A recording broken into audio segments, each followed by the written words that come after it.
Good morning, Wolfpack. I'm Sammy Bringus. And I'm Isabel Herman. Today is Wednesday, December 15th, and we're here with your morning announcements. The yearbook is currently on sale for $75, but the price will increase to $90 when we return from winter break January 4th. Be sure to pre-order your yearbook through the Johnson's website under the yearbook section of our school site. Don't forget that the library will be closed during lunch due to class textbook returns. The library will also be closed Thursday and Friday after school due to the minimum day schedule. Feel free to come by before then and get some good reading books for winter break. Isabel, do you remember what we wore last week for Spirit Week? Nope, not really. So let's check out a recap of Spirit Week.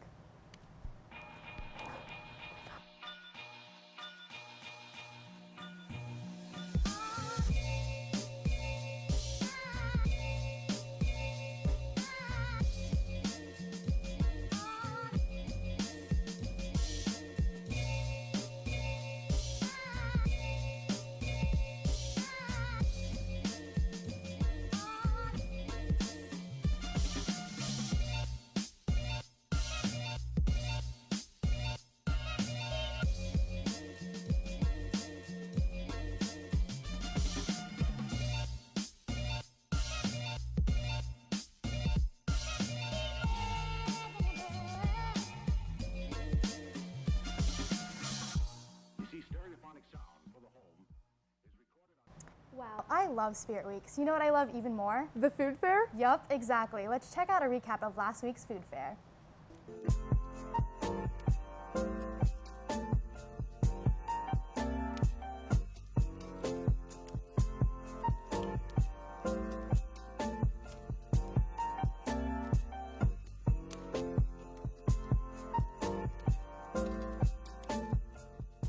That looked so fun. It's Wednesday, so you know what that means. It's time to pass it on over to Noah and Ashley for your In the News update.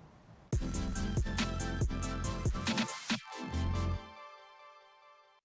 morning, I'm Noah Seed. And I'm Ashley Borton, and we're here with your In the News update. In winter news, the Arctic has a new high record temperature of around 100 degrees Fahrenheit or 38 degrees Celsius, which was recorded in June 2020 by the UN Weather Agency. This is concerning considering the lowest temperature recorded reached around negative 90 degrees Fahrenheit, and the average temperature for the Arctic has been increasing since the mid-1900s. On the opposite side of the planet, the Antarctic Thwaites Glacier, having a length of 80 miles, is believed to collapse in a few years from now.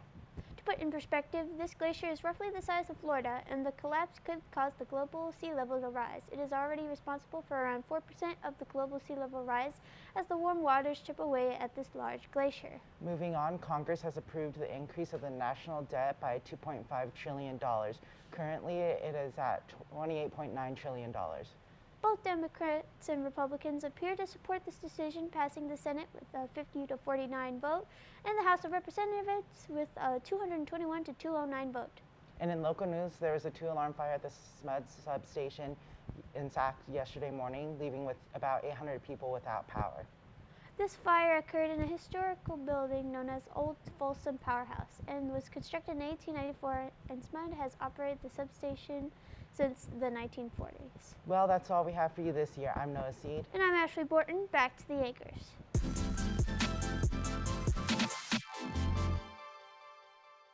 Thanks again, guys. In commemoration of Omisoka on December 31st, Student Equity Council has prepared this video.